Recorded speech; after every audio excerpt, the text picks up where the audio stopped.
Hello everyone and welcome to Action RPG Build Guide Edition. Today I'm ready to drop on you my brand new Spirit Wolf Wolfpack Beastmaster for last Epoch. We are literally farming Aberoth at this point. As always, I will show you every single facet of the build. Everything is timestamped in the description below if you need to bounce around. And what we're gonna start with is my live stream of us just destroying Aberoth.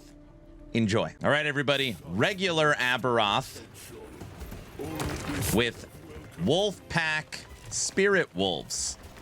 Again, we have the Capybara for emotional support, and we have the Tiger leading the pack.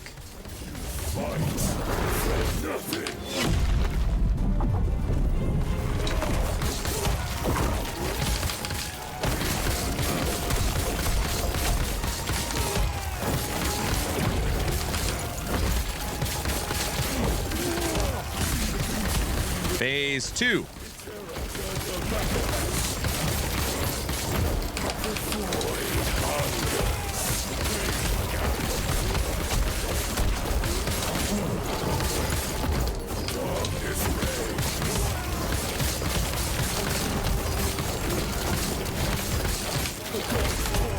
Phase 3.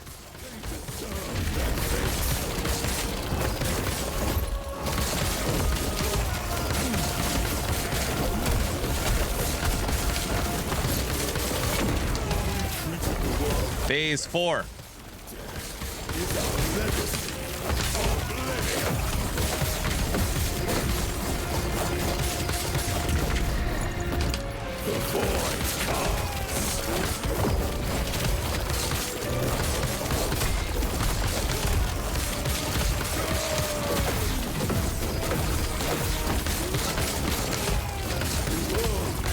Phase 5.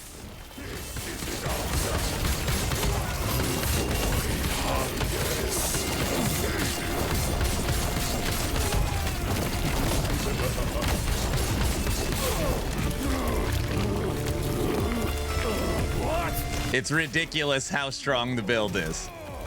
Like, very, very easy. So now let's break down the skills for our Wolfpack Beastmaster, and I'll try and point you in the direction of what nodes you want to take first. And we're actually going to start off with our damage dealer, and that is Summon Wolves. Now, there is 2 nodes that are important on here. The node over here to the left, and this is going to make you have 1 maximum companion and 1 maximum wolf, and then the node over here on the right. This allows you to summon your wolves up to your companion limit. Now, you don't have to take this node if you are using the Fang Amulet. You actually don't take this node or this node because the amulet will give your wolves stun immunity and it'll allow you to summon your wolves up to your companion limit. We are currently not using that, so we have taken both of these nodes. Now, what I normally do is I come to the left first. This is going to give you a ton of multiplicative damage. It's also going to add something very important, which I will explain, is it gives your wolves the cold tag. You want the minion tag on here to be cold. You're then going to come to the right, and you're going to go attack speed, movement speed, and multiplicative damage. And this node is tripled if they have howled recently, and you're going to be howling all the time, so you're going to be getting a ton of damage from your wolves. Moving over to Swipe.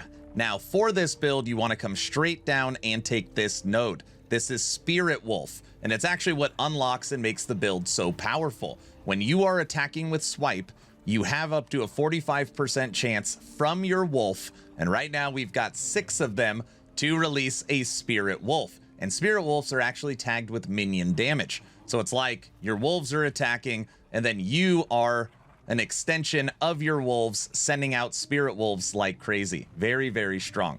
So you want to take Spirit Wolves first. You want to take a boost to your global attack speed.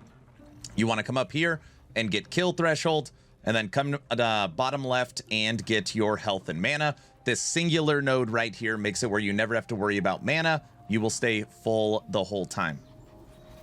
Moving over to Warcry. Now, I talked about how you want to make sure you give your wolves the cold tag. And the reason why that is because if you come over here to the left, what you're going to see is that cold wolves get 100% critical strike chance and chill chance. So they don't get this if they don't have the cold tag. So this is why you want to turn him cold. You also want to come over here and give him an additional 100% crit chance. Come down, take cleanse, take frailty, and then since we don't have to worry about mana, we are turning this into a totem as well, so it goes off 3 times with less cooldown. Moving over to our main movement skill, Leap, which feels so much better with this update. You want to come down and take all of these nodes. This is going to give you Cleanse, Frenzy, more damage, and your wolves leap with you. You also want a better cooldown and Vulnerable. And then this is a node I've been taking that's really nice. It pulls all the enemies in when you leap. Last but not least, Summon Frenzy Totem. First thing you want to do is come up and over to the right. This is going to give you Frenzy for your wolves, more melee physical damage. It's going to reset the howl so you can use it more often. You're going to get a 250% critical strike chance, and then you're going to get more base damage. Now, this totem also affects you. In this build, your survivability is focused around health regen. And you'll see right here, you're going to get an additional 125% health regen from your totem. So we are using Summon Wolf, Swipe, Warcry, Fury Leap, and Summon Frenzy Totem. Those are the skills. So now let's talk about passives. At time of recording, I am level 98, so we almost have all of our points, and we're going to start off in the base Primalist tree. Now, this build is focused around strength, and again, like I just said, health regen. So the first node we're taking is Primal Strength for strength and health regen. We are dual wielding with this build. We're going to boost up our health with Hunter's Restoration, give that to our wolves. We're going to take 20% less damage on hit from Cornered Beast, and then we're going to come up here and get more health, more revival speed, and increased health for your wolves. Moving over to Beastmaster, where all 85 points are in. We have nothing in Druid and nothing in Shaman, so that should make it very easy. We're taking Yersin Strength for DR, Aspect of the Boar for DR. We are boosting our wolves through Aspect of the Shark. This node right here, Hunters of the Deep, is what gives Aspect of the Shark to our wolves. We're boosting their movement and attack speed. We're boosting our strength and our overall health regen.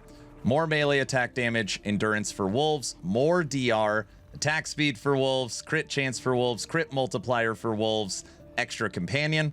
We are also going into more Aspect of the Shark by boosting its overall effect. We've taken this node before. At times it feels better, but you have less uptime, so I'd rather just take the overall better effect here. And then the last 10 points are in Ancient Might. Now, there is a way you could change this tree, and that is over here in Druid. If you need endurance, if you're having a hard time getting your endurance maxed, there's a node right here, Plating, and this will give you 10% to endurance and armor for your wolves. It's actually a great node if you're struggling with getting that. I have maxed endurance, so I don't need this node, but if I did need it, I would put 5 points here and then 5 points here, because this would give you an extra 6 strength, but we decided not to go that route. So just know you can do that, and it's really easy. You could just pull back a couple of these attack speed nodes if you wanted to go that route. Those are the passives. Moving over to last Epoch tools, we're going to break down the blessings, idols, and gear, starting with blessings. Now, just know you could always move your blessings around based upon your gear and your needs. The only blessing that is really required is right here from our favorite boss, Lagan, and this is the double health regen. You need as much health regen as possible because it's going to give you a ton of survivability. Now, the other blessings I am using are health, all resistance, endurance, and armor percent. Moving over to idols. Now, with season 2, we have a lot of new idols, and there's actually a lot of ways to configure them. There's actually too many good options, but all things created equal, if I could pick any idols I want, we are going 9% to health resistance and reduced bonus damage taken from crit. Melee critical strike chance with melee attack speed and flat minion melee damage. Same thing here. Minion melee critical strike chance, Aspect of the Shark, and increased minion melee attack speed and flat. 9% to health, elemental res.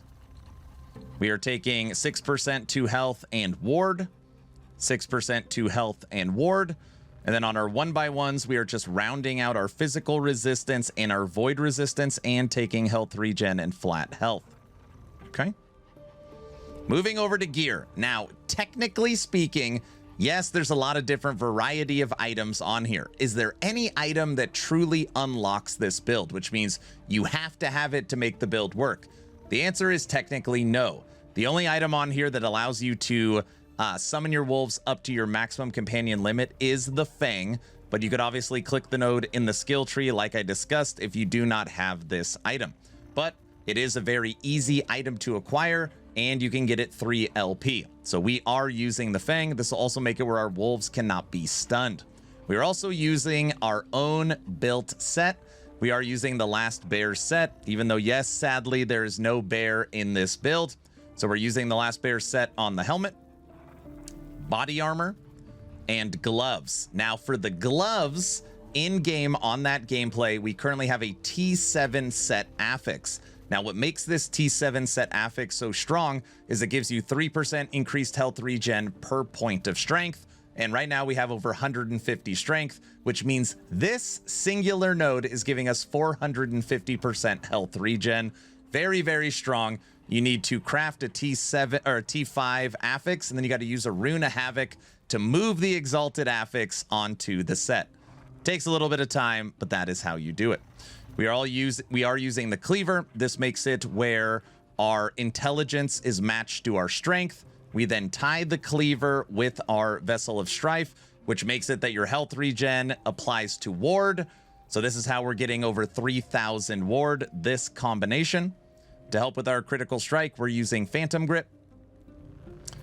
To help with leech base damage and making it where our minions cannot get stunned or crit, we're using Ribbons of Blood.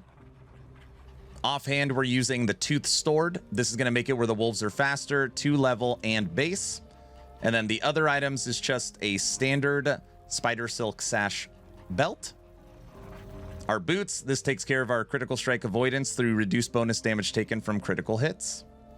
That is the gear. Now let's talk leveling. This is not a leveling guide, but kind of gets you pointed in the right direction. And this is one of the few times I'm able to actually say this. This is a build you can level from level 1. Why? Because the first skill you get is Summon Wolf.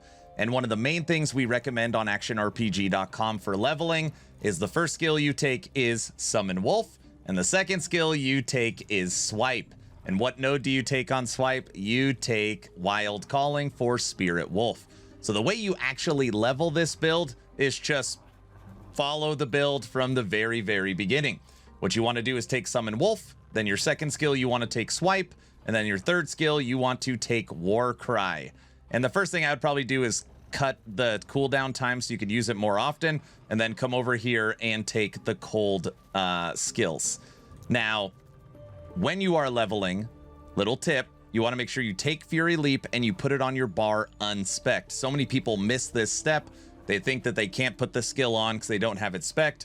So what you're going to do is an unspec'd Fury Leap, Summon Wolf. I would probably come left first so you get an extra wolf, Swipe, and Warcry. You will fly through the campaign. All right, everyone, that's the build guide. What do you think of my new Wolfpack Beastmaster? Is there anything I missed? Is there anything I could do to take this to the next level? Let me know your thoughts in the comment section below. Please like, share, and subscribe. Of course, only if you think I've earned it. And if I haven't earned it, I'm going to work harder for you. Come by Aaron Action RPG on Twitch. We are live every single day. We're actually recording this live right now, and I've got chat trying to distract me. Subathon 1 went for 31 days. Subathon 2 went for 65. We are now on day 6 of Subathon 3. It's been a very, very fun event.